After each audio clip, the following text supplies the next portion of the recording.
الحمدللہ رب العالمین والصلاة والسلام علی سید الانبیاء والمرسلین اما بعد فاعوذ باللہ من الشیطان الرجیم بسم اللہ الرحمن الرحیم قال تبارک و تعالی فی القرآن المجید والفرقان الحمید قل ان کنتم تحبون اللہ فاتبعونی یحببکم اللہ ویغفر لکم ذنوبکم صدق اللہ العظیم وصدق رسولہ النبی الکریم وقال رسول اللہ صلی اللہ علیہ وسلم لا يؤمن احدكم حتى اكون احب الیہ من والدہ وولدہ والناس اجمعین او كما قال رسول اللہ صلی اللہ علیہ وسلم صدق اللہ العظیم وصدق رسولہ النبی الکریم وقال تبارک وتعالی فی شان حبیبہ ان اللہ وملائکتہ یصلون علی النبی یا ایہا الذین آمنوا صلوا علیہ وسلموا تسلیما اللهم صل على سيدنا ومولانا محمد وعلى آل سيدنا ومولانا محمد وآلہ وبارک وسلم۔ میں اپنے میزبان کا مشکور ہوں اور نقیب محفل کا بھی کہ ماشاءاللہ حضرت نے تو یہ میں نے ان کا ایک وصف یہاں دیکھا ماشاءاللہ کہ اللہ نے ان کو اتنا نظم اور نثر کا ذخیرہ عطا فرمایا ہے کہ نہ نعت خان کے لیے کچھ چھوڑتے ہیں نہ عالم کے لیے کچھ چھوڑتے ہیں۔ ماشاءاللہ کوئی پہلو ہم سن رہے تھے یہاں بیٹھ کے تو کوئی پہلو حضرت نے چھوڑا نہیں، اتنے ماشاءاللہ اللہ نے ان کو جامعیت سے نوازا ہے، تو اللہ تعالیٰ مزید برکات سے نوازے۔ تو میزبان کا بھی شکریہ ادا کرتا ہوں کہ آپ نے انوائٹ کیا اور چند کلمات کہنے کا موقع فراہم کیا۔ اولاً ایک چھوٹا سا اس کو آپ شکوہ کہہ لیجئے یا درد کہہ لیجئے جو میں آپ کی خدمت میں عرض کرنا چاہتا ہوں کہ الحمدللہ ہمارا تعلق اہل سنت سے ہے اور اللہ تبارک و تعالیٰ کا بہت ہی بڑا فضل و کرم ہے کہ اس نے ہمیں اپنے حبیب کی امت میں پیدا فرمایا، مسلمان بنایا اور اہل محبت میں سے بنایا۔ یہ اللہ کا بہت بڑا انعام۔ لیکن ہم اکثر جب محافل میں شرکت کرتے ہیں، علماء کے بہت سارے بیانات سنتے ہیں تو ہم صرف سننے کے لیے آتے ہیں، چنانچہ ایک کان سے سنتے ہیں پھر دوسرے کان سے اس کو عموماً نکال دیا جاتا ہے۔ جب ہم باہر نکلتے ہیں کوئی جوشیلا سا بیان ہوتا ہے، کہتے ہیں یار آج تو الحمدللہ ایمان تازہ ہو گیا، اور کوئی پوچھے کہ ایمان کسے کہتے ہیں، اس کی شرعی تعریف کیا ہے، تو یار یہ تو پتہ نہیں۔ اچھا چلو تازگی ایمان کا مفہوم کیا ہے یہ بتا دیں، یہ بھی معلوم نہیں، لیکن بس ہو گیا ایمان تازہ ہو گیا۔ اچھا جو آپ نے سنا ہے اسی کو بیان کر دیں۔ ایک عالم نے جوش سے 1 گھنٹہ 1.5 گھنٹہ آپ کے سامنے تقریر کی ہے، کچھ تو آپ نے حاصل کیا ہوگا، وہ سنائیے ذرا کیا حاصل کیا ہے۔ تو شاید ایک آدھ کوئی واقعہ ہو تو ہمارے ذہن میں رہ جائے، ورنہ جو انہوں نے دلائل سمجھائے ہوتے ہیں، جو باتیں سمجھائی ہوتی ہیں، انہیں ہم نپے تلے الفاظ میں جامع طریقے سے سامنے والے کے سامنے بیان کرنے پر قادر نہیں ہوتے، اور یہ ہماری میجر مسٹیک ہے۔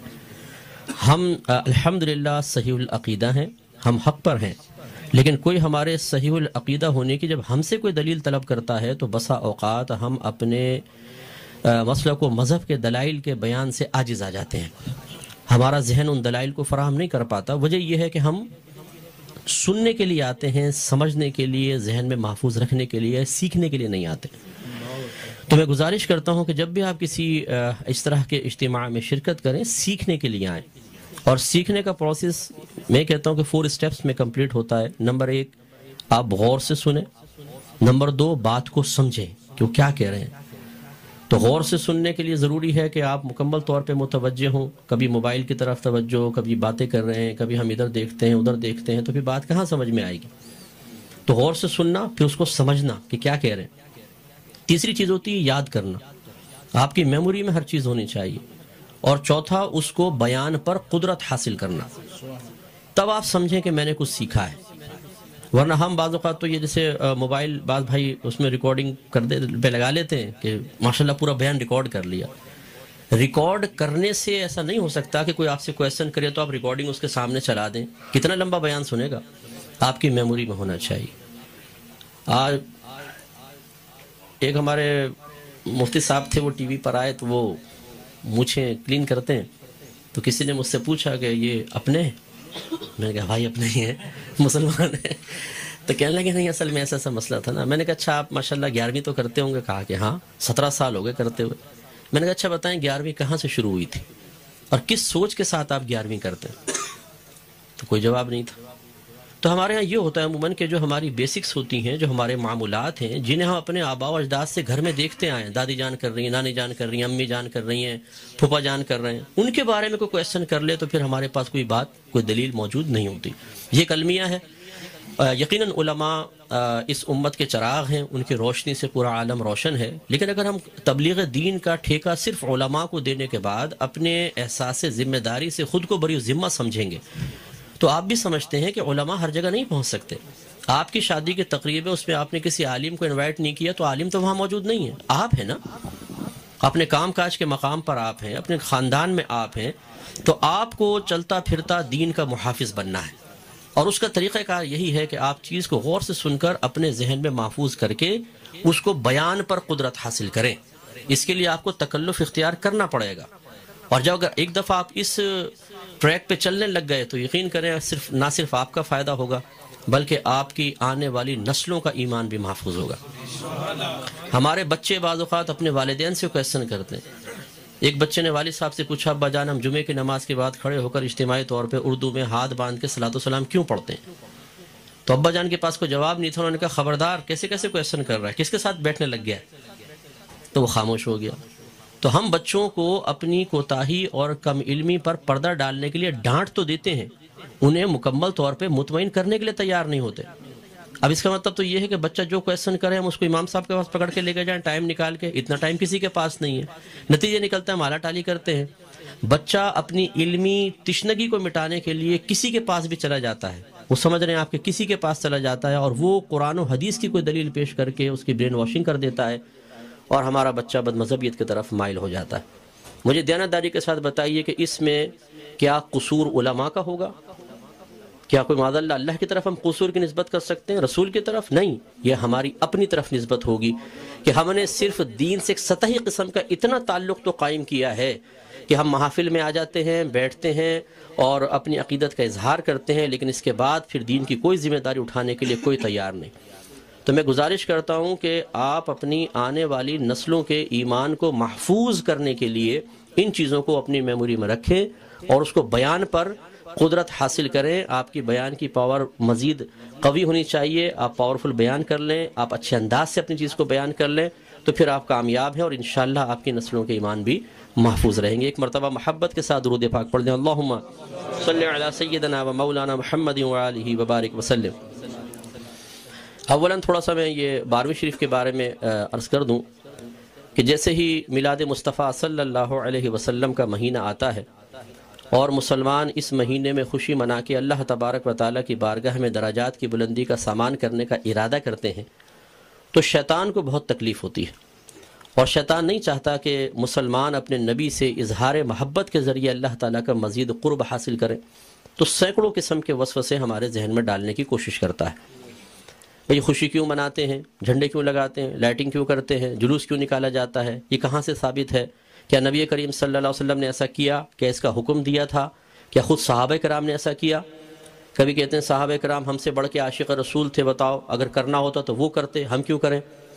تو اس طرح جب وہ پیدر پہ کویشچنز آتے ہیں، اور بات وہی ہے جو میں نے پہلے آپ کی خدمت میں عرض کی کہ ہمارے پاس ذہن میں دفاعی مواد تو موجود ہی نہیں ہوتا، وہ دلائل موجود نہیں ہوتے جس کی وجہ سے ہم سامنے والے کو قائل کر سکیں، تو بچے اولاً آتے ہیں گھر والوں کے پاس، جب وہاں سے کچھ نہیں ملتا تو وہ جاتے ہیں کسی مسجد وغیرہ میں، بعض اوقات وہاں پہ بھی لفٹ نہیں کرائی جاتی، تو پھر آج کل علم حاصل کرنے کا سب سے پاورفل ذریعہ ہے سوشل میڈیا، پھر جا کے بیٹھ جاتے ہیں سوشل میڈیا پہ، اور وہاں پہ ہر طرح کا جاہل ترین آدمی بیٹھا ہوا ہے جس کو دین کی الف بے بھی نہیں آتی، اور معذرت کے ساتھ میں لفظ کہوں گا اس کو استنجا کرنا آتا نہیں ہے، اور وہ وہاں بیٹھا ہوا قرآن حدیث کے دلائل دے رہا ہے، اور پھر وہ الٹے سیدھے دلائل پڑھنے کے بعد تو اور انسان کا ذہن گڈ مڈ ہو جاتا ہے۔ تو کچھ باتیں بس میں اس کے بارے میں عرض کر کے پھر اپنے بیان کی طرف آؤں گا۔ دیکھیں، میلاد مصطفیٰ صلی اللہ علیہ وسلم کی لغوی بحث کو چھوڑ کر ہم اس لفظ کو بولتے ہیں چند افعال و اعمال کے مجموعے پر کہ یہ ہم میلاد مصطفیٰ منا رہے ہیں، مثلا اس میں کھانا کھلانا، سرکار کے فضائل بیان کرنا، نعت خوانی کی محافل ہیں، جھنڈے لگانا، لائٹنگ کرنا، جلوس نکالنا، ان تمام چیزوں کے مجموعے کا نام رکھ دیا جاتا ہے میلاد مصطفیٰ، کہ ہم میلاد مصطفیٰ منا رہے ہیں۔ اور اگر دیکھا جائے تو اصل میں سرکار کی ولادت پاک کی خوشی ہم منا رہے ہوتے ہیں، اس کے لیے طریقہ اختیار کرتے ہیں، تو ان تمام کو کہہ دیتے ہیں جی میلاد کی محفل ہو رہی ہے، میلاد مصطفیٰ منا رہے ہیں۔ تو پہلی بات تو یہ کہ خوشی منانا اور خوشی کا اظہار کرنا، یہ دونوں چیزیں قرآن کے حکم سے ثابت ہیں۔ اللہ تعالیٰ فرماتا ہے قُلْ بِفَضْلِ اللَّهِ وَبِرَحْمَتِهِ فَبِذَلِكَ فَلْيَفْرَحُوا، اے حبیب کریم صلی اللہ علیہ وسلم آپ ان لوگوں سے فرما دیجئے کہ اللہ کے فضل اور اس کی رحمت پر چاہیے کہ خوشی کا اظہار کریں۔ کہنے والا کون ہے؟ اللہ تبارک و تعالی۔ اور اگر میں آپ سے پوچھوں کہ اللہ کا سب سے بڑا ہم پر کیا گیا فضل کیا ہے اور اس کی نازل کردہ رحمت کیا ہے، تو ہر مسلمان بے اختیار کہے گا کہ ہمارے نبی کریم صلی اللہ علیہ وسلم۔ سب سے بڑا اللہ کا فضل، سب سے بڑی اللہ کی رحمت کہ ہمارے سرکار کے قدموں سے ہمیں قرآن ملا ہے، ایمان ملا ہے، حتیٰ کہ اللہ تبارک و تعالیٰ نے اپنی معرفت بھی اس وقت تک چھپا کر رکھی جب تک اپنے حبیب کو ظاہر کرنے کا ارادہ نہ فرمایا۔ حبیب کو ظاہر کیا اور پھر اپنی معرفت ہم تک پہنچائی، تو ہم نے تو اپنے نبی کے ذریعے سب کچھ پایا، تو آپ سے بڑھ کر فضل اور رحمت اور کیا ہوگا؟ اور خود اللہ تعالیٰ فرما رہا ہے کہ مسلمانوں کو چاہیے، اے حبیب ان سے فرمائیے۔ یقینی سی بات ہے کہ کافر کو تو مکلف نہیں بنایا جا رہا نا، مخاطب مسلمان ہی ہوں گے، کہ مسلمانوں سے کہیے کہ اللہ کے فضل اور اس کی رحمت پر چاہیے کہ خوشی کا اظہار کرے۔ اور دوسری آیت میں فرمایا وَأَمَّا بِنِعْمَةِ رَبِّكَ فَحَدِّثْ، اور اپنے رب کی نعمت کا خوب چرچا کرو۔ حدث تحدیث سے نکلا ہے۔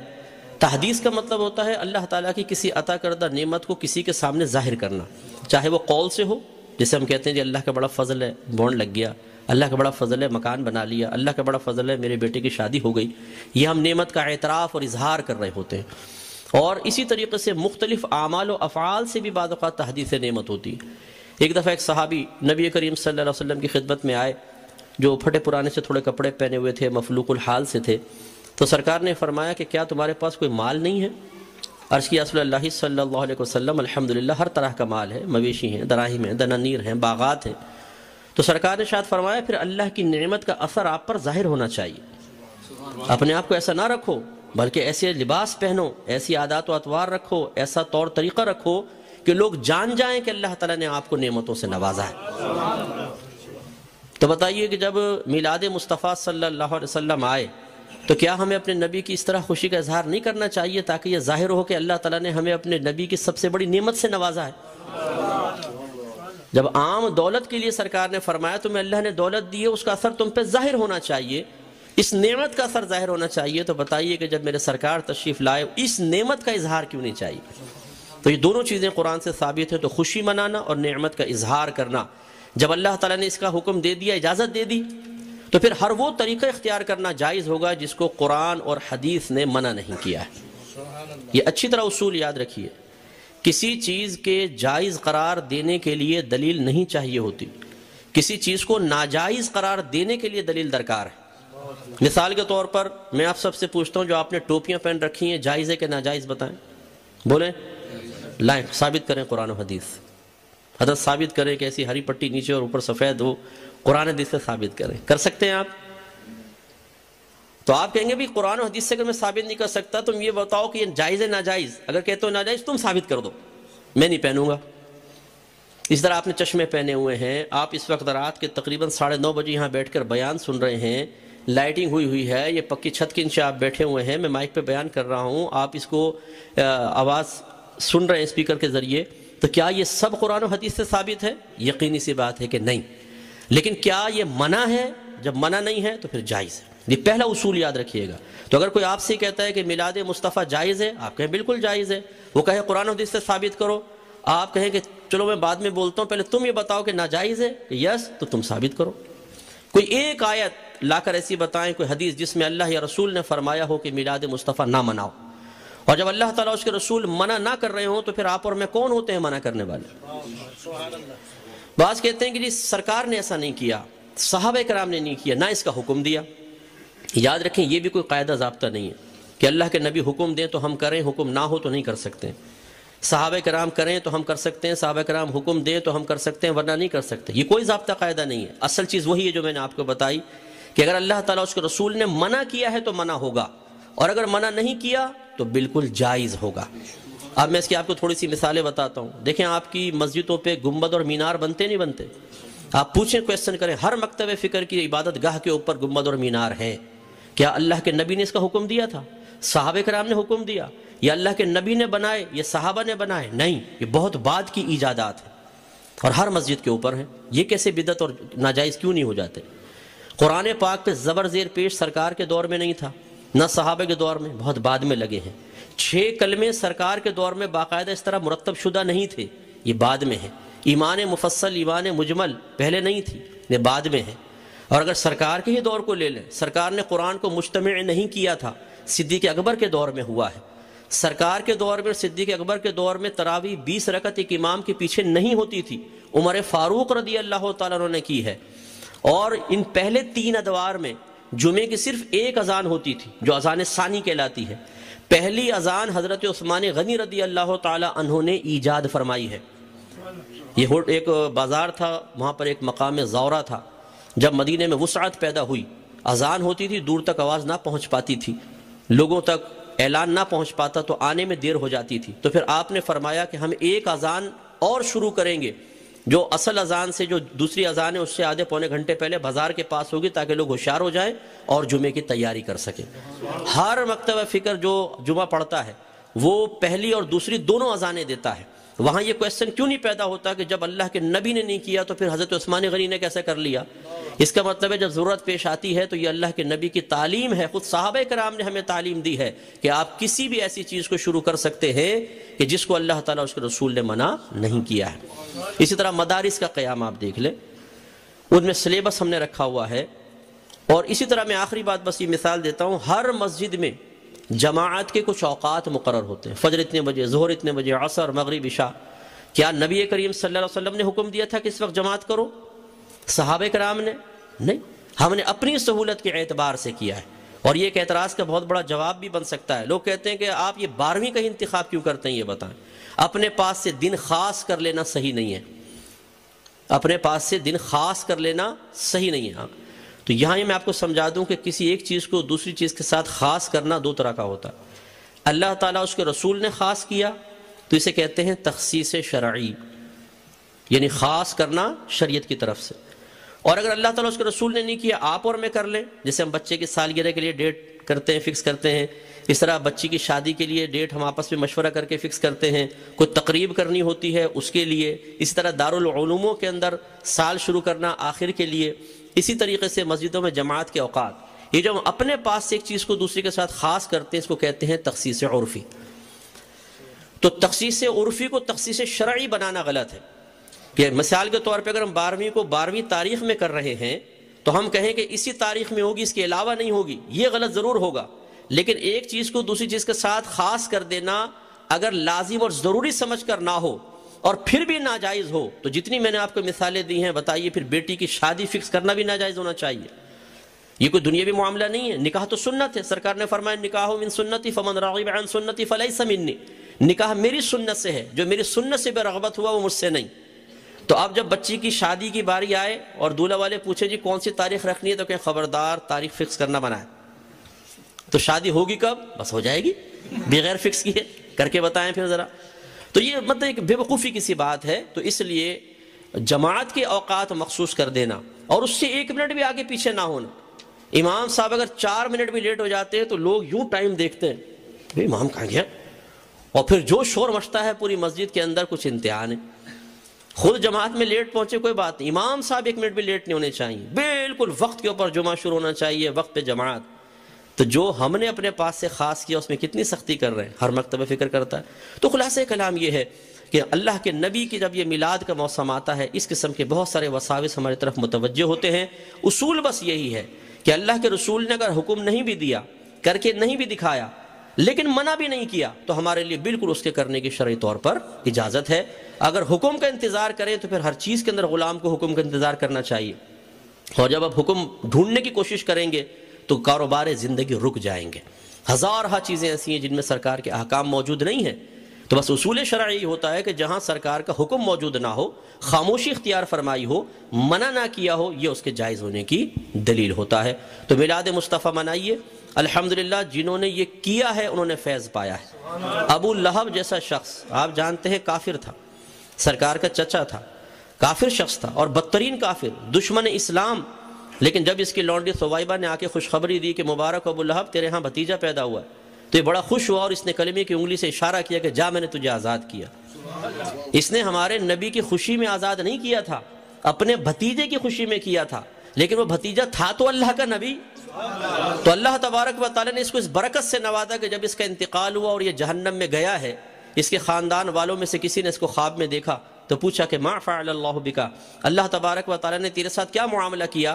تو اس نے جواب دیا کہ بہت سخت عذاب میں ہوں، لیکن جب میں اس انگلی کو اپنے منہ میں لیتا ہوں کہ جس سے میں نے اپنی لونڈی کو آزاد کیا تھا، تو اللہ تبارک و تعالیٰ اس سے پانی جاری فرما دیتا ہے. تو شیخ عبدالحق محدث دہلوی رحمۃ اللہ علیہ فرماتے ہیں لوگوں غور کرو، ایک دشمن تو ہمارے نبی کی خوشی منا کر جہنم میں راحت پائے، تو پھر ہم اگر اپنے حبیب کا میلاد منائیں، ان کی خوشی منائیں تو کتنی راحت پائیں گے.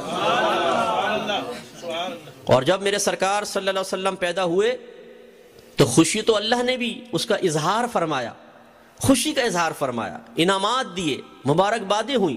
آپ تاریخ اٹھا کے پڑھیں، جب میرے آقا صلی اللہ علیہ وسلم کی ولادت ہوئی، ہر پرندے اور ہر جانور نے ایک دوسرے کو مبارکباد دی ہے کہ ہمارے نبی پیدا ہو گئے. فرشتے ایک دوسرے کو مبارکباد دے رہے تھے، حدیثوں کے اندر موجود ہے، فرشتے مبارکباد دے رہے تھے. اور اس زمانے میں جتنی حاملہ عورتیں تھیں اللہ تبارک و تعالیٰ نے سب کو بیٹوں سے نوازا. اور وہ قحط سالی کا دور تھا، لیکن جب میرے آقا صلی اللہ علیہ وسلم پیدا ہوئے تو عرب کہتے ہیں کہ اتنی فصلیں ہوئیں، اتنا چارہ ہوا، اور ہمارے اونٹ چارہ کھا کھا کے اتنے موٹے ہو گئے کہ ہمیں خوف ہوا کہ شاید یہ چربی کی شدت سے پٹ پڑیں گے. اتنا اللہ نے نعمتوں سے نوازا ہے. تو خلاصہ کلام یہ ہے کہ میرے آقا صلی اللہ علیہ وسلم کی میلاد مصطفیٰ منانا یہ بہت بڑی سعادت کی بات ہے. وسوسوں سے قطع نظر خوشی کے ساتھ میلاد مصطفیٰ منائیں، انشاءاللہ برکت حاصل ہوگی. ایک مرتبہ محبت کے ساتھ دروشی پڑھ لیجیے. اللہم صلی علی سیدنا و مولانا محمد وعلی آل سیدنا و مولانا محمد وآلہ وبارک وسلم. آپ کے سامنے ایک حدیث مبارکہ اور ایک آیت کریمہ کی تلاوت کے شرف حاصل ہوا. حدیث بڑی معروف ہے، لیکن اس میں جو میں پیغام دینا چاہتا ہوں وہ بغور ذرا سماعت فرمائے. سرکار نے ارشاد فرمایا کہ لا یؤمن احدکم حتی اکون احب الیہ من والدہ وولدہ والناس اجمعین. تم میں سے کوئی بھی اس وقت تک کامل مومن نہیں ہو سکتا جب تک کہ میں تمہیں تمہارے والد، تمہاری اولاد اور تمام لوگوں سے زیادہ پیارا نہ ہو جاؤں. والد کا ذکر فرمایا، ان کی نسل سے ہم ہیں. اولاد کا ذکر فرمایا، وہ ہماری نسل سے ہیں. پھر باقی تمام لوگوں کو لے لیا، وہ اطراف کے تمام لوگ ہیں. سرکار فرماتے ہیں تمہارا ایمان ہی کامل نہیں ہوگا جب تک کہ میں تمہیں سب سے زیادہ پیارا نہ ہو جاؤں. دیکھیے ہم دنیا کے اندر ایک فطری تقاضا رکھتے ہیں کہ ہر چیز کو چاہتے ہیں کہ کامل ہو، اپنی ذات کو کامل رکھنا چاہتے ہیں. اختیار میں ہوتا ہے تو کر لیتے ہیں، ورنہ بعضوں کا شکوہ کرتے ہیں. آئینہ دیکھ رہے ہوتے ہیں، بولتے ہیں یار یہ میری ناک ایسی کیوں بنائی اللہ تعالیٰ نے، قد تھوڑا چھوٹا بنا دیا، رنگت ایسی ہوتی نا پھر مزہ آتا. یوں بہت ساری باتیں ہم کرتے ہیں. انسان اپنے آپ کو پرفیکٹ دیکھنا چاہتا ہے، کسی پرفیکٹ کو دیکھتا ہے، جیسے ہیروز کو دیکھا، کسی کو چاہتے ہیں ایسے بن جائیں. ایسی مکان کوئی بنوا رہا ہوتا ہے اور اس کو اللہ نے پیسہ دیا ہے تو ہر اس چیز کو اپنے مکان میں رکھنا چاہتا ہے جس سے مکان مکمل طور پہ فل ڈیکوریٹڈ ہو جائے، اور آ کر جو بھی کہے دیکھے تو اس سے پوچھتے ہیں کیسا لگا. اور اگر وہ کہے کہ یار تم نے تو کچھ چھوڑا نہیں ہے، سب بہترین، کوئی چیز کوئی کمی نہیں ہے، تو ہم کہتے ہیں یار دیکھنا اپنی کالر سیدھی کرنے لگ جاتے ہیں. تو آدمی کاملیت کو پسند کرتا ہے. اگر ایک نوجوان کی شادی کرنی اس سے پوچھے بیٹا کیسی دلہن چاہیے بس وہ تھوڑے کالے بال ہوں، گورا رنگ ہو، یہاں تک میرے قد تک پہنچے، بڑی بڑی آنکھیں ہوں، پڑھی لکھی ہو اور محبت کرنے والی ہو، دیندار بھی ہو تو بہت اچھی بات ہے. کامل بیوی چاہتے ہیں، ایسی کامل بیوی کامل شوہر چاہتے ہیں. تو میرے پیارے بھائیوں یہ کوئی بری چیز نہیں ہے. فطرت کا تقاضا ہے کہ انسان ہر چیز کو کامل کر رکھنا چاہتا ہے، کامل کرنا چاہتا ہے. تو بس ہمارے نبی یہی پیغام اشارتاً دے رہے ہیں کہ جب ہر چیز میں کاملیت کو پسند کرتے ہو تو پھر ایمان بھی کامل رکھو. ہر چیز کامل ہو جائے ایمان ناقص ہو یہ مناسب نہیں ہے. ایمان کو بھی کامل کرو. اور نبی کریم صلی اللہ علیہ وسلم نے ایمان کے کامل ہونے کا بہترین اصول بیان فرما دیا کہ اس وقت تک تمہارا ایمان کامل نہیں ہو سکتا جب تک کہ میں تمہیں تمام لوگوں سے زیادہ پیارا نہ ہو جاؤں. تو اس میں دو چیزوں کی ڈیمانڈ ہے، گویا کہ کاملیت ایمان کے لیے دو چیزوں کی ڈیمانڈ. نمبر ایک سرکار کی محبت ہونی چاہیے، محبت کے بغیر کچھ بھی نہیں. اور نمبر دو وہ محبت سب سے زیادہ ہونی چاہیے، تب ایمان کامل ہوگا.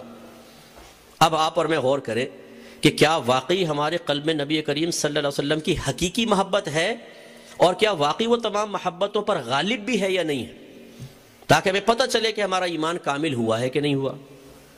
تو محبت ایک قلبی کیفیت کا نام ہے، ایک کوالٹی ہے ہمارے دل کی، ایک خوبی کا نام، ایک وصف کا نام. یہ نظر تو نہیں آتی. آپ کے دل میں کتنی محبت ہے میں کیسے دیکھ سکتا ہوں؟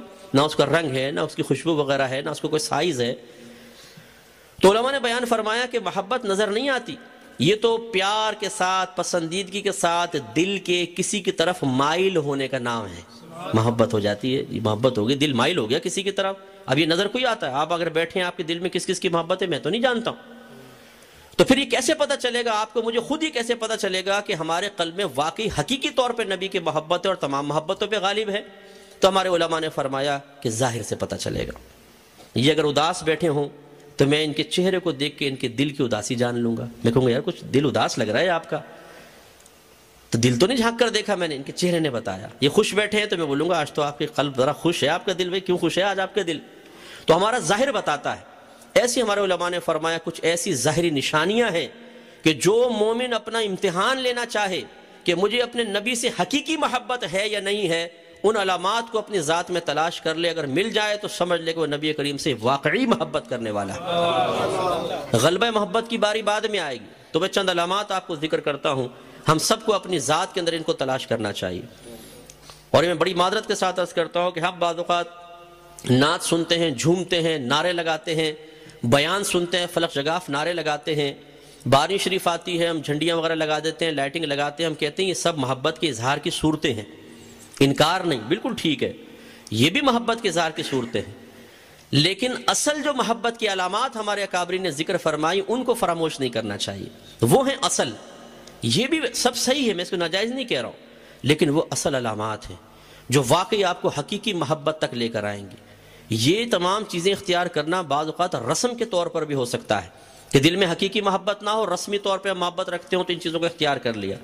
حقیقی محبت کو ثبوت ان علامات سے ہوگا۔ چنانچہ علماء فرماتے ہیں پہلی علامت یہ ہے کہ جو نبی کریم صلی اللہ علیہ وسلم سے محبت کرتا ہوگا آپ پر کثرت سے درود پاک بھی پڑھے گا، اور کثرت کی تعداد ہمارے علماء نے بیان فرمائی کم از کم ایک دن میں 313 بار۔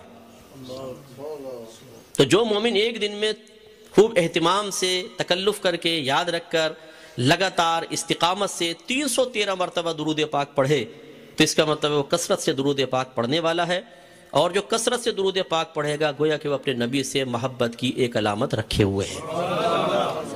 میرے آقا کی بھی یہ خواہش ہے۔ حضرت کعب رضی اللہ تعالیٰ عنہ سرکار کی خدمت میں حاضر ہوئے، سرکار سے پوچھا یا رسول اللہ میں ایک حصہ درود پاک پڑھتا ہوں اور 3 حصے دیگر وظائف، کیا یہ ٹھیک ہے؟ فرمایا اچھا ہے، لیکن درود اور پڑھو تو تمہارے حق میں بہتر ہے۔ عرض کی آدھا کر لوں؟ فرمایا بہتر ہے، اور زیادہ کرو تو بہتر ہے۔ فرمایا 3 حصے درود پاک، 1 حصہ ذکر الہی کر لوں؟ فرمایا یہ بھی اچھا ہے، لیکن اور زیادہ کرو تو تمہارے حق میں بہتر ہے۔ عرض کی پھر ایسا نہ کروں کہ سارے اذکار چھوڑ دوں اور آپ کی ذات اقدس پر درود پاک پڑھنا ہی وظیفہ بنا لوں؟ سرکار نے فرمایا ایسا اگر تم کر لو گے تو یاد رکھو اللہ تعالیٰ تمہارے تمام گناہوں کی بخشش کر دے گا اور تمہارے دنیا اور آخرت کے تمام کاموں کا کفیل ہو جائے گا۔ اور سرکار نے فرمایا تم میں سے بروز قیامت مجھ سے سب سے زیادہ نزدیک وہ ہوگا جس نے دنیا میں مجھ پر کثرت سے درود پاک پڑھا ہوگا۔ اب تھوڑا سا یہاں محاسبہ کرنا ہوگا کہ کیا آپ اور میں روزانہ 313 مرتبہ درود پاک پڑھتے ہیں؟ اگر نہیں پڑھتے تو پھر نفس سے پوچھیں کہ کیا وہ پڑھنے کے لیے تیار ہے؟ اگر نفس کہے کہ نہیں یار 313 مرتبہ کون پڑھے، اس کا مطلب یہ ہے کہ پھر محبت میں ابھی رسم ہے، حقیقت آئی ہی نہیں ہے۔ ہم سارا دن فٹ بالرز کا تذکرہ کر لیں، ہم گیمز کے باتیں کر لیں، خدا نخواستہ لڑکیوں کی باتیں کر لیں، فیس بک پہ بیٹھ کے 2.5 گھنٹے لڑکے لڑکیوں سے چیٹ کر لیں، فیک آئی ڈیز بنا کر تاکہ اپنے آپ کو پتہ بھی نہ چلے کہ میں کون ہوں، راجہ راکٹ، ٹیٹا پہلوان، پتہ نہیں کیسے کیسے وہ اکاؤنٹ بنا کے لڑکیوں کو اس میں ایڈ کر کر کے ان سے چیٹ کرتا رہے انسان، اس کے لیے بالکل نفس تیار۔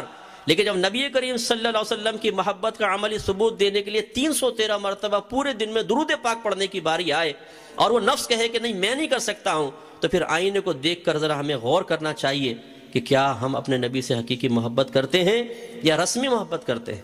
اس قسم کی محفل میں بیٹھ کر اپنے قلب کی بدلتی ہوئی عارضی کیفیات کو ہم عشق رسول کا نام دے دیتے ہیں کہ جی ہم عاشق رسول ہیں، جی میں نعت سنتا ہوں نا تو آنسو جاری ہو جاتے ہیں۔ چلے اچھی بات ہے آنسو جاری ہو جاتے ہیں، لیکن یہ سب کچھ کافی نہیں ہے کہ خالی ہم بیٹھ کے نعرے لگائیں اور جب درود پاک پڑھنے کی باری آئے تو ہمارے ہاتھ رک جائے ہم کہ یار کون پڑھے۔ اس کا مطلب ہے کہ ابھی محبت میں کمی ہے۔ دوسری علامت یہ بیان فرمائی کہ جو نبی کریم صلی اللہ علیہ وسلم سے محبت کرتا ہوگا آپ کی زیارت کا متمنی ہوگا، آپ کو دیکھنا چاہے گا۔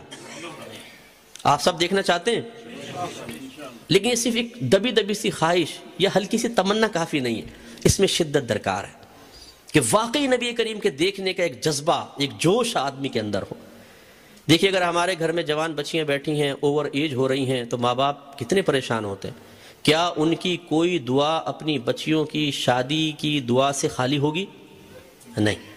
اور جب بھی کوئی ہمیں ملتے ہیں نیک افراد، ہم فوراً کہتے ہیں دعا کیجیے گا حضرت میری بچیوں کی شادی ہو جائے۔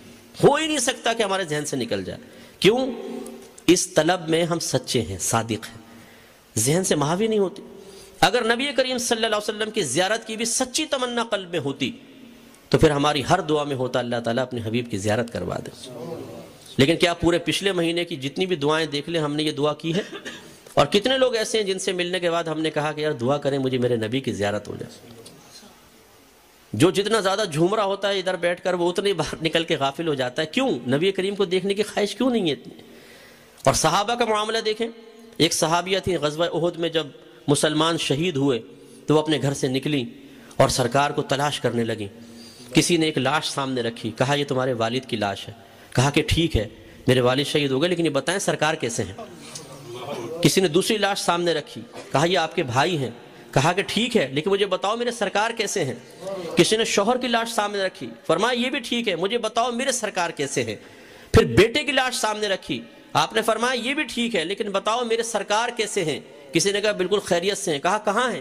کہا وہاں بیٹھے ہیں۔ گئیں، سرکار کے چہرے انور پہ نگاہ پڑی، قلب ٹھنڈا ہو گیا، سرکار کا دامن تھاما اور عرض کی یا رسول اللہ صلی اللہ علیہ وسلم جب آپ سلامت ہیں تو میرے لیے تمام مشکلیں آسان ہیں۔ یہ دیکھیں زیارت کی تمنا کیسی ان کے دل کے اندر، قلب کے اندر تمنا تھی۔ اور میں صرف سمجھانے کے لیے ایک ادنا سی مثال آپ کو دیتا ہوں تاکہ شدت کو آپ سمجھیں کہ یہ شدت آپ کی میرے قلب میں ہونی چاہیے۔ ایک سچے عاشق کے دل میں ایسی ہی شدت ہونی چاہیے بلکہ اس سے کہیں زیادہ۔ بعض اوقات عشق مجازی ہو جاتا ہے کسی کو کسی کے ساتھ، آپ سمجھ رہے ہوں گے مجنون لیلا۔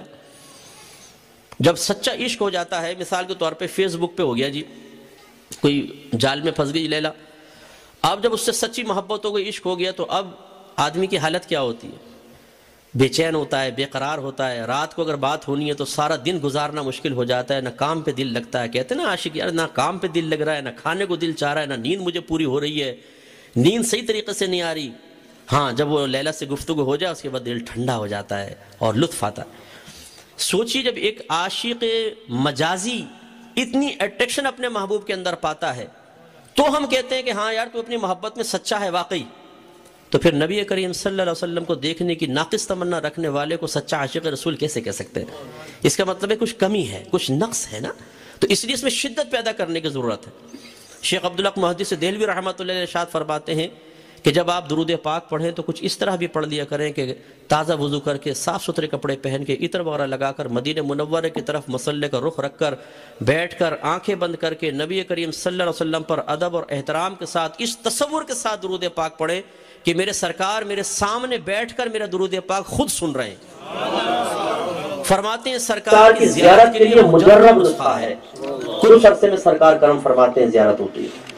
تو خلاصہ کلام یہ ہے کہ ہمیں اہتمام کرنا چاہیے، ہمارے دل میں تمنا ہونی چاہیے کاش کبھی ہم کھانا چھوڑ دیں گے، سرکار کی زیارت نہیں ہو رہی، کاش کبھی نیند آنے میں اس لیے دیر ہو جائے کہ مجھے سرکار کا جلوہ نظر نہیں آ رہا، کاش کبھی ہمارے چہرے پہ پریشانی کے آثار دیکھ کر کوئی ہم سے کوئسچن کرے گا کیوں پریشان ہو، اور ہم جواب میں کہیں مجھے سرکار کی زیارت کی تمنا تھی، سرکار کی زیارت نہیں ہو رہی، تو دل بے قرار اور بے چین ہے، جس کی یہ حالت آپ دیکھ رہے ہیں۔ تیسری علامت یہ بیان فرمائی، چونکہ اب ٹائم کم ہے 10 بجے ختم کرنا، میں بالکل شارٹ کر کے اس کو اس طرف لے کر آ رہا ہوں اور بڑی علامت کی طرف آ جاتا ہوں، جو سب سے بڑی علامت ہمارے اکابرین نے بیان فرمائی اور جس کو اس آیت کریمہ میں ذکر کیا گیا جو میں نے آپ کے سامنے تلاوت فرمائی، یہ ذرا غور سے آپ سنیے گا۔ اس آیت کا شان نزول یہ بیان کیا گیا ہے اور بھی کہیں یہ بیان ہوا کہ ہجرت سے قبل سرکار صلی اللہ علیہ وسلم سرکار کی زیارت نہیں ہو رہی تو دل بے قرار اور بے چین ہے، جس کی یہ حالت آپ دیکھ رہے ہیں۔ تیسری علامت یہ بیان فرمائی، چونکہ اب ٹائم کم ہے 10 بجے ختم کرنا، میں بالکل شارٹ کر کے اس کو اس طرف لے کر آ رہا ہوں اور بڑی علامت کی طرف آ جاتا ہوں، جو سب سے بڑی علامت ہمارے اکابرین نے بیان فرمائی اور جس کو اس آیت کریمہ میں ذکر کیا گیا جو میں نے آپ کے سامنے تلاوت فرمائی، یہ ذرا غور سے آپ سنیے گا۔ اس آیت کا شان نزول یہ بیان کیا گیا ہے اور بھی کہیں ہیں، یہ بھی ایک بیان ہوا کہ ہجرت سے قبل سرکار صلی اللہ علیہ وسلم اپنے کاشانہ اقدس سے باہر تشریف لائے تو کفار کو بتوں کی عبادت کرتے ہوئے پایا۔ آپ نے پوچھا کہ تم ان کی عبادت کیوں کرتے ہو؟ انہوں نے کہا اس لیے تاکہ اللہ تبارک و تعالی خوش ہو کر ہمیں اپنا محبوب بنا لے. مقصد اچھا ہے نا, اللہ ہمیں اپنا محبوب بنا لے, ہم اللہ کے پیارے ہو جائیں. لیکن اس کے لیے کام غلط اختیار کیا, انداز غلط اختیار کیا. تو اللہ تعالیٰ نے اس آیت کو نازل فرمایا کہ تمہارا مقصود اچھا ہے, لیکن اس مقصود کو اس طریقے سے حاصل نہ کرو کہ اپنے کچھ طریقے بنا لو جو صحیح غلط ہوں, بلکہ اس طریقوں کا اختیار کرو جس کو ہم تمہیں تعلیم کر رہے ہیں. تو اللہ نے فرمایا قل ان کنتم تحبون اللہ فاتبعونی, اے حبیب ان سے فرمائیے اگر تم اللہ تبارک و تعالیٰ سے محبت کا دعویٰ کرتے ہو تو میری اطاعت کرو, میرا حکم مانو, میرے آرڈرز پر چلو. جب تم ایسا کرو گے یحببکم اللہ, تو اللہ تعالیٰ تمہیں اپنا محبوب بنا لے گا. وَيَغْفِرْ لَكُمْ ذُنُوبَكُمْ, اور تمہارے تمام گناہوں کی بخشش و مغفرت کر دی جائے گی. یہ ہے اصل چیز. ہم کہتے ہیں ہم غلام رسول ہیں. آپ غلام ہیں کہ نہیں سرکار کے؟ کہتے ہیں ہم غلام رسول ہیں, لیکن یہ کیسا غلام ہے کہ ہم کہتے ہیں سرکار ہم آپ کے غلام, سرکار فرمائے یہ کام کرو, کہ سرکار ٹائم نہیں ہے. سرکار فرمائے یہ کام کرو, ہم کہ یا رسول اللہ کام تو میں کر لوں لیکن بیوی راضی نہیں ہے. سرکار فرمائیں یہ کرو, میں کہوں کہ میرے پاس وقت نہیں ہے. سرکار فرمائیں یہ کرو, اور میں کہوں کہ یا رسول اللہ میں ایک ایسی گیدرنگ میں ایسے سرکل میں رہتا ہوں کہ میں یہ کام نہیں کر سکتا ہوں, لیکن پھر جب کہیں یا رسول اللہ ویسے میں آپ کا غلام ہوں. یہ کیسا غلام ہے؟ آپ نے ایک امپلائی اپنی فیکٹری میں رکھا مثال کے طور پر, اس کی سیلری سیٹ کر دی. اب آپ کہتے ہیں یہ کام کرو, کہتا ٹائم نہیں ہے. آپ کہیں یہ کام کرو, کہ میرے پاس ٹائم نہیں ہے. آپ کو یہ کام کرو, میرا موڈ نہیں ہے. آپ کہیں یہ کام کرو, بولے میرے شائن شان نہیں ہے, مجھے پسند نہیں آ رہا. اور آخر میں 1 مہینے کے بعد کہیں لائیے سیلری وتھ بونس دے دیں گے آپ تو اس کو باہر نکالیں گے, اس کو لعنت ملامت کریں گے, اور پتہ نہیں کیا کچھ کریں گے, وہ اللہ ہی بہتر جانتا ہے. اتنے خطرناک جو بھی عمل کر سکتے ہیں ہم کریں گے اس کے ساتھ. تو ایک امپلائی اگر ہمارا کہنا نہ مانے, نہ صرف سیلری سے محروم کرتے ہیں بلکہ اس کو ذلیل کر کے نکالنے کے لیے تیار ہوتے ہیں, ہم کیسے غلام ہیں کہ ہمارے آقا ہمیں حکم فرمائیں اور ہم آقا کے حکم کو سننے کے بعد بالکل اس طرح بہیویئر کریں, ایسا رویہ اختیار کریں جیسے سپر مارکیٹ میں ایک ٹرالی لے کر داخل ہوئے ہوں کہ جو چیز پسند آئی ٹرالی میں ڈال لی, جو چیز پسند نہیں آئی چھوڑ دی, اور ان تمام چیزوں کو گھر لے آئے. ہم نے سرکار کے احکام کو بھی ایسا کر لیا, جو پسند آتا ہے قبول کر لیتے ہیں, جو پسند نہیں آتا معاذ اللہ ثم معاذ اللہ زبان سے نہیں لیکن اپنے عمل سے کہتے ہیں رسول اللہ اس کو اپنے پاس ہی رکھیں, ہم اس پر عمل پیرا نہیں ہو سکتے. ذرا دیانتداری سے بتائیے, اگر بیٹا ایک بیٹا اپنی ماں سے کہے امی آپ پہ میری جان قربان, مال قربان, بیوی بچے قربان, مجھے آپ سے بڑی پیار بہت محبت ہے, بہت پیار ہے, اتنا کہ میں بتا نہیں سکتا ہوں. ماں کہ اچھا بیٹا ذرا ایک گلاس پانی تو پلا. اوہو اماں پانی پلانے کا ٹائم نہیں ہے. ماں کہے کہ بیٹا میرے پاس بیٹھ, میرا دل چاہ رہا ہے تجھ سے بات کرنے کو. بیٹا کہے کہ اماں میں تو دوستوں کے پاس جا رہا ہوں, ٹائم دیا ہوا ہے. ماں کہے بیٹا جلدی آ جانا, اور بیٹا کہے اماں میرے پاس ابھی جلدی نہیں, رات کے 3 بجے آؤں گا. بیٹا فلاں سے مل, وہ بہت اچھا آدمی ہے, اماں اس سے تو کبھی نہیں ملوں گا, اس کی شکل دیکھتا ہوں نفرت پیدا ہوتی. بیٹا فلاں سے نہ مل, وہ برا آدمی ہے, اماں اس سے تو ضرور ملوں گا, میرا جگری یار ہے. اور پھر کہ اماں ایک بات بتاؤں, آپ سے بڑی محبت ہے, بڑا پیار ہے, میری جان قربان, بال قربان. آپ دیانتداری سے بتائیے دعوی محبت امام میں سچا ہے کہ جھوٹا ہے؟ ایک دوست آپ سے کہے, اب آپ کو اور زیادہ سمجھ میں آئے گا, یار تجھ پہ میری جان قربان, مال قربان, بیوی بچے قربان, میرا سب کچھ تیرا, اور آپ کے یار 10 پاؤنڈ تو دے ضرورت ہے, یار یہ تو نہ مانگ. آپ کے اچھا میرے ساتھ بیٹھ جاؤ, ٹائم نہیں یار میں تو چل رہا ہوں. آپ بولے یار کہ ضروری جانا ہے میرے ساتھ چل لے, ارے بھائی میرے ٹائم ضائع کروں گا, یار تو فلاں کے ساتھ تم ملے ہو, میرا دشمن ہے, اس سے تو میں ضرور ملوں گا. تو کیا آپ کو اس کی محبت کا یقین حاصل ہو جائے گا؟ اور پھر وہ کہے کہ یار سب باتیں اپنی جگہ لیکن تجھ سے بڑی محبت ہے, بڑا پیار ہے, تو ہم کہیں گے بھائی یہ محبت اپنی جیب میں رکھ, ایسی محبت ہمیں نہیں چاہیے. پاگل بنا رہا ہے, خالی زبانی باتیں کرتا ہے. اور ہم نے یہی زبانی باتیں معاذ اللہ اپنے نبی کے ساتھ شروع کی ہوئی ہیں. ہم اپنی محبت کا عملی ثبوت دینے کے لیے تیار نہیں ہیں, ہم سرکار کا حکم ماننے کے لیے تیار نہیں ہیں. تو اس لیے میں عرض کرتا ہوں کہ یہ نعرہ ضرور لگائیے کہ غلامی رسول میں, زور سے بولیے غلامی رسول میں, لیکن ساتھ ساتھ یہ نعرہ لگائیں کہ غلامی رسول میں داڑھی بھی قبول ہے, غلامی رسول میں 5 وقت نماز باجماعت پڑھنا بھی قبول ہے, غلامی رسول میں علم دین سیکھنا بھی قبول ہے, غلامی رسول میں اپنے ماں باپ سے بدتمیزی کو چھوڑ دینا بھی قبول ہے, غلامی رسول میں لڑکیوں کے ساتھ دوستی ترک کر دینا بھی قبول ہے, غلامی رسول میں بیوی پہ ظلم و ستم ترک کر دینا بھی قبول ہے, غلامی رسول میں بڑوں کے ساتھ ادب سے پیش آنا بھی قبول ہے, غلامی رسول میں گناہ چھوڑ دینا بھی قبول ہے, کیونکہ ان تمام کاموں کا اللہ کے نبی نے حکم دیا ہے. اب ہمارے بعض بھائی کہتے ہیں مفتی صاحب تھوڑا ہلکا ہاتھ رکھے, ہمارا مزاج ایسا نہیں ہے, مت کر نصیحت ناصحہ دل میرا گھبرائے ہے، اس کو دشمن جانوں ہوں جو مجھ کو سمجھائے ہے۔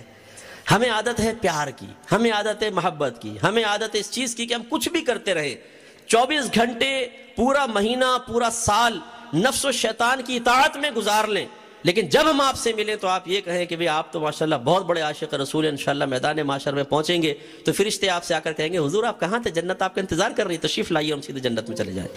ہمیں ایسی باتیں اچھی لگتی ہیں، ہمیں تنقید اچھی نہیں لگتی، ہمیں اگر کوئی ہماری غلطی کی نشاندہی کر رہا ہو تو ہمیں غصہ آنا شروع ہو جاتا ہے۔ لیکن تھوڑا سا غور کیجئے، اللہ کے نبی کے احکام سیکھے بغیر نہیں آ سکتے، پہلے سیکھیں گے تو حکم پتہ چلے گا، عقائد کے سلسلے میں کیا کیا احکامات ہیں، اعمال کے سلسلے میں کیا ہیں، اور گناہوں کے سلسلے میں کیا ہیں۔ یہ 3 طرح کے علوم سیکھنا ہم پہ فرض ہیں۔ عقیدہ بما دلیل، مثلا اللہ کی ذات و صفات کا علم، اسی طرح نبی، رسل، آسمانی کتابیں، جنت، دوزخ، جن، فرشتے، تقدیر، آخرت۔ اس کے لیے اگر آپ چاہیں تو یوٹیوب پہ میرے الفرقان پروگرام کے کافی سارے کلپس آپ کو مل جائیں گے، الفرقان لکھ کے سرچ کیجئے گا تو میں نے تمام عقائد اس میں بما دلائل ذکر کیے ہیں، ان کو اچھی طریقے سے آپ سمجھیں، اور یہ میموری کے اندر ہونے چاہیے، عقیدہ میموری میں ہونا چاہیے لازم، ورنہ شیطان آپ کو یا تو معاذ اللہ کسی بھی ٹائم بدعتی کر سکتا ہے یا کافر کر سکتا ہے۔ دوسرا پھر احکام شرعیہ عملیہ ہوتے ہیں، جب انسان بالغ ہو جائے جو عبادت اس پہ فرض یا واجب ہے اس کا اتنا علم سیکھنا فرض ہے جس سے عبادت کو کامل طریقے سے ادا کر سکیں۔ جیسے نماز فرض ہو گئی مثال کے طور پہ، تو نماز کی شرائط، واجبات، فرائض، کن کن چیزوں سے نماز ٹوٹ جاتی ہے، سجدہ سہو کے مسائل، یہ سب سیکھنا فرض ہے۔ اور پھر شرائط کے اندر چونکہ طہارت ہے تو پھر غسل، وضو، بہنوں کے لیے حیض و نفاس کے مسائل۔ اب ہمارے علم میں یہ ہے کہ اگر ہماری 100 بہنوں کو کھڑا کر لیں اور ان سے پوچھیں کہ بتاؤ کپڑا پاک کرنے کا شرعی طریقہ کیا ہے، انہیں نہیں پتا ہوتا۔ یہ تو اسی فیلڈ کا آدمی مجھے معلوم ہے۔ ہمارے یہاں پاک کرنے کا طریقہ یہ ہے کہ ناپاک کپڑے اٹھاؤ، واشنگ مشین میں ڈالو اور گھماؤ، کہتے ہیں جی آٹومیٹک مشین ہے، خود ہی پانی آتا ہے، خود ہی نکل جاتا ہے۔ لیکن مسئلہ یہ ہوتا ہے کہ پہلے اس میں پانی بھرتا ہے، جیسے ہی آپ ناپاک کپڑا ڈالتے ہیں ناپاکی پانی سے ٹچ ہوتی ہے، کل پانی ناپاک ہو جاتا ہے، ٹھیک ہے نا۔ اب وہ گھماتے ہیں اچھی طریقے سے تو پورے کپڑے اچھی طرح ناپاک ہو جاتے ہیں۔ اب پانی نکال دیں آپ نیچے سے، پھر اوپر سے پانی ڈالیں اور پھر اس کو اچھی طرح گھمائیں تو کپڑوں میں تو ناپاک پانی اب بھی موجود ہے، جیسے نیا پانی اس کے ساتھ ملے گا وہ کل ناپاک ہو جائے گا۔ اچھی طرح گھمائیں، اس پانی کو بھی نکال دیں، تیسری مرتبہ آٹومیٹک پانی آ جائے، کپڑوں میں اب بھی ناپاک پانی موجود ہے، جیسے نیا پانی آئے گا پھر یہ ناپاک۔ اب وہ بہنیں نکال کے اسپنر میں ڈال دیتی ہیں، خشک ہو گیا، اس پہ استری کی، ہم نے پہن لیا، یہ ناپاک کپڑے پہن کے ہم جمعہ پڑھ رہے ہیں، نمازیں پڑھ رہے ہیں۔ یہ تو وقت کی قلت ہے، ٹائم پورا ہو گیا کہ ایک ایک چیز پہ اگر میں آپ کو کلام کروں تو ہم حیران رہ جائیں گے، اتنی غلطیاں ہیں، کچھ انتہا نہیں۔ اور آپ میں بہت سارے شادی شدہ ہیں اور کچھ شادی کے خواب دیکھ رہے ہوں گے۔ یہ یاد رکھیے کہ طلاق کے مسائل سیکھنا ہر عاقل بالغ مسلمان مرد اور عورت پر فرض ہے جو شادی کا ارادہ رکھتا ہو یا شادی کر چکا ہو۔ وجہ اس کی یہ ہے کہ بسا اوقات لڑائی جھگڑے میں، غصے میں انسان کے زبان سے ایسے کلمات نکل جاتے ہیں اسے احساس بھی نہیں ہوتا اور فوراً نکاح بریک ہو جاتا ہے، نکاح ٹوٹ جاتا ہے فوراً۔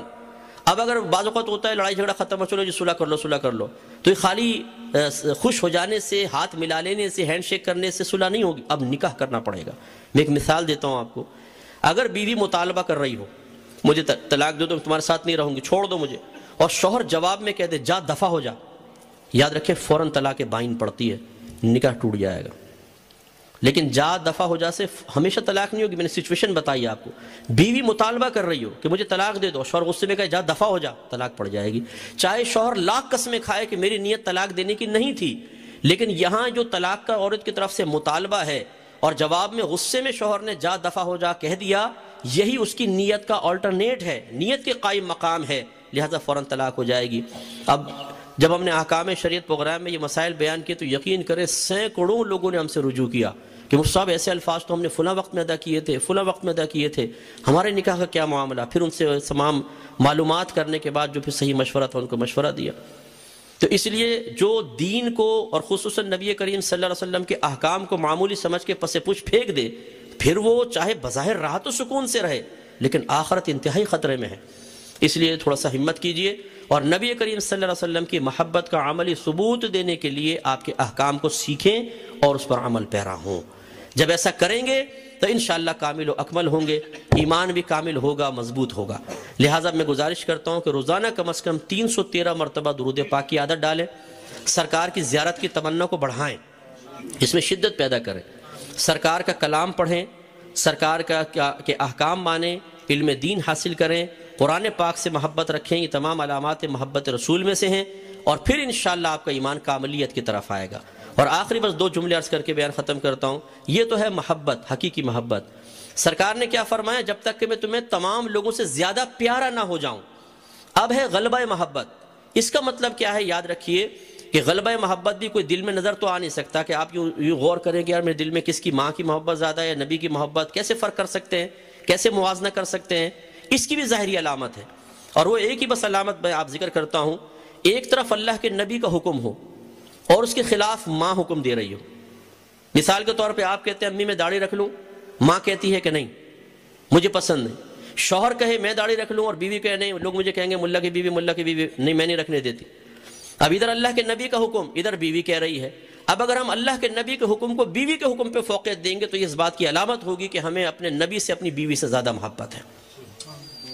تو بس سرکار کا حکم، سرکار کی پسند، سرکار کی ناپسند کو اگر ہم بقیہ لوگوں کی پسند ناپسند اور حکم پر فوقیت دے دیتے ہیں تو سمجھ لیجئے کہ میرے آقا صلی اللہ علیہ وسلم کی محبت دل میں زیادہ ہے۔ اور اگر ہم ایسا کرتے ہیں کہ سرکار کا حکم ایک طرف، دوست ایک طرف، اور ہم کہیں یا رسول اللہ آپ کا حکم نہیں مانیں گے، دوست کی مانوں گا، آپ کی نہیں مانوں گا بیوی کی مانوں گا، آپ کی نہیں مانوں گا باپ کی مانوں گا، آپ کی نہیں مانوں گا ماں کی مانوں گا، آپ کی نہیں مانوں گا میں دنیا والوں کی مانوں گا، تو پھر آپ لاکھ نعرے لگاتے رہیں، لاکھ بڑے بڑے دعوے کرتے رہیں، آپ کے قلب میں نبی کی محبت ابھی دوسروں کی محبت پر غالب نہیں آئی ہے، اور جب غالب نہیں آئی تو ایمان بھی کامل نہیں ہے۔ چاہے آپ اس پہ راضی رہیں چاہے ناراض، لیکن حقیقت یہی ہے۔ تو ایمان کو کامل کرنے کے لیے اپنے آپ کو امتحان میں ڈالنا پڑتا ہے۔ محبت رسول آسان نہیں ہے۔ ایک صحابی نے عرض کیا رسول اللہ میں آپ سے محبت کرتا ہوں۔ سرکار نے فرمایا جانتے ہو کیا کہہ رہے ہو؟ عرض کی کہ جی ہاں بالکل جانتا ہوں۔ فرمایا پھر آزمائشوں کے لیے تیار رہو، اس لیے کہ پھر تمہیں سیکھنا پڑے گا کہ تمہارے نبی کیا دیکھنا پسند کرتے ہیں اور کیا نہیں۔ جس کو ناپسند کرتے ہیں اس کو دیکھنا چھوڑ دو، جس کو پسند کرتے ہیں اس کو دیکھو۔ تمہیں بولتے ہوئے سوچنا پڑے گا میرے نبی کیا بولنا پسند کرتے ہیں اور کہاں بولنا ناپسند کرتے ہیں۔ جہاں پسند ہے وہاں بولو، جہاں ناپسند ہے وہ چیز زبان سے نہ نکالو۔ ایسی سننے میں، ایسی صحبت میں، ایسی مال کمانے میں، ہر چیز کے اندر سرکار کے احکام کو فوقیت، تو پھر زندگی تو تنگ ہونی، پھر امتحان اصل بنے گا۔ تو بس آخری میں ایک لمحے کے لیے صحابہ کرام کی زندگی میں چلے جائیں، کیا صحابہ کرام نے اس کا عملی ثبوت دیا کہ نہیں دیا؟ سرکار نے فرمایا ایمان لاؤ، کلمہ پڑھو، تمہارے وہ آباء و اجداد جو بتوں کی عبادت کرتے ہیں وہ جہنمی ہیں، مشرک ہیں، چھوڑ دو اپنے خاندان کو، اپنی برادری کو۔ صحابہ کرام نے ایک لمحہ نہیں لگایا، ایک طرف خاندان ہے، برادری ہے، ماموں چچا تایا پھپھا سگی بہن بہنوئی، سب کو چھوڑ دیا، سرکار کا کلمہ پڑھا۔ پھر سرکار نے فرمایا ہجرت کرو۔ وہ مکہ المکرمہ جس میں صحابہ کرام کا بچپن گزرا، باغات ہیں، کاروبار ہے، مویشی ہیں، پوری برادری یہاں پر ہے، لیکن جب میرے آقا نے فرمایا مکہ چھوڑ دو تو سرکار کے دامن کو تھام کے سب کو چھوڑ کر چلے گا۔ یہ ہے امتحان۔ سیدنا صدیق اکبر رضی اللہ تعالیٰ عنہ کے بیٹے عبد الرحمن غزوہ بدر میں کافروں کی طرف سے آئے تھے۔ جب بعد میں مسلمان ہو گئے تو کہا کہ ابا جان کئی مرتبہ آپ میری تلوار کی زد میں آئے لیکن میں نے آپ کو باپ سمجھ کر چھوڑ دیا۔ صدیق اکبر رضی اللہ تعالیٰ عنہ فرمانے لگے کہ خدا کی قسم اگر تم ایک مرتبہ بھی میرے سامنے آتے گردن اڑانے میں دیر نہ کرتا، اس لیے کہ یہ عشق ہے، تماشا نہیں ہے۔ تم سرکار کے نہیں تو میرے نہیں، چاہے سگے بیٹے ہو، چاہے سگا باپ ہو، چاہے سگی ماں ہو۔ اس لیے یاد رکھیں کہ محبت امتحان مانگتی ہے، محبت قربانی مانگتی ہے، محبت جذبہ مانگتی ہے، زبانی نعرے نہیں، ہلنا جھلنا نہیں، خالی جھومنا نہیں، امتحان ہے، پکا امتحان۔ حضرت بشر حافی رضی اللہ تعالیٰ عنہ کے پاس کچھ لوگ آئے، حضور ہم آپ سے محبت کرتے ہیں۔ آپ نے پتھر اٹھایا، مارنے شروع کی، ان کو اے بابا کیا ہو گیا بھائی، بھاگے سارے کے سارے، حضور یہ کیا کر رہے ہیں؟ فرمایا تم میری محبت میں جھوٹے ہو، اس لیے اگر سچی محبت ہوتی تو محبوب کی طرف سے آنے والی تکلیف بھی پھول محسوس ہوتی، تم اس پہ صبر کرتے اگر تمہیں مجھ سے محبت تھی تو۔ یہ تو نہیں ہے نا کہ محبوب کی طرف سے پھول آئیں، حلوے آئیں، لنگر آئیں، پاؤنڈز آئیں، ڈالرز آئیں تو جی محبوب کی واہ واہ، اور محبوب کا کوئی ایسا حکم آ جائے جو نفس کو پسند آئے تو پھر محبوب اپنے پاس ہی رکھے، یہ کیسی محبت؟ امتحان تو یہی ہے کہ جب آزمائش آئے تو انسان اس آزمائش پہ پورا اترے، اور نہ صرف خود بلکہ جو گھر کے سرپرست ہیں ان پر اپنی نسلوں کی ذمہ داری ہے۔ یاد رکھیں کہ خود بھی ایمان کامل کرنا ہے، بچوں کا بھی کرنا ہے۔ یہاں تو بڑے آرام سے زندگی گزر رہی ہے، لیکن میدان معاشر میں میں بس آخری میں بس یہ بات عرض کر رہا ہوں، اللہ نہ کرے کہ یہی اولاد ہوگی جو باپ کا دامن تھام لے گی۔ یہ حدیث میں سرکار نے فرمایا ایک شخص اپنے بچوں کو، بیوی کو حرام کھلاتا تھا، جب وہ میدان معاشر میں آئے گا یہی بیوی بچے اللہ کی بارگاہ میں کھڑے ہو کر کہیں گے کہ اللہ تعالیٰ اس سے حساب و کتاب لے، تو اللہ تعالیٰ فرمائے گا کہ کیا حساب و کتاب لینا ہے، حالانکہ وہ سب جانتا ہے۔ تو اس کی بیوی کہے گی کہ اللہ تعالیٰ یہ ہمیں حرام کھلاتا تھا، اگر حلال کھلاتا تو ہم حلال کھاتے، ہم مجبور تھے، اس نے حرام کھلایا، اور ہمیں نہ علم سکھایا، نہ ہماری تعلیم و تربیت کی، نہ ہمیں گناہ سے روکتا تھا، نہ نیکی کا حکم دیتا تھا۔ تو میرے آقا صلی اللہ علیہ وسلم فرماتے ہیں اس باپ کی نیکیاں نکال کر ان بیوی بچوں میں بانٹ دی جائیں گی، یہ جنت میں چلے جائیں گے، اور یہ نیکیوں کی کمی کی وجہ سے جہنم میں ڈالا جائے گا۔ تو ایک فرشتہ ندا کرے گا، لوگوں دیکھو یہ وہ شخص ہے جو اپنے بیوی بچوں کی وجہ سے جہنم میں چلا گیا۔ آج جن بیوی بچوں کے چہروں پہ مسکراہٹ دیکھنے کے لیے ہم نبی کریم کے ہزاروں احکامات کو پاؤں تلے رون دیتے ہیں، کل یہی بیوی بچے ہمارے نہیں ہوں گے، یاد رکھیں۔ اس لیے نبی کو اپنا بنائیں، پوری کائنات قدموں میں ہوگی، اور نبی کو چھوڑ کر پوری کائنات حاصل کرنے کی کوشش کی، خدا کی قسم ایک پائی بھی ہماری جیب کے اندر نہیں رہے گی۔ اللہ تعالیٰ سے دعا ہے کہ رب کریم ہمیں نبی کریم صلی اللہ علیہ وسلم سے حقیقی اور عملی محبت کو ثبوت دینے کی توفیق عطا فرمائے، آمین۔ وآخر دعوانا ان الحمد للہ رب العالمین۔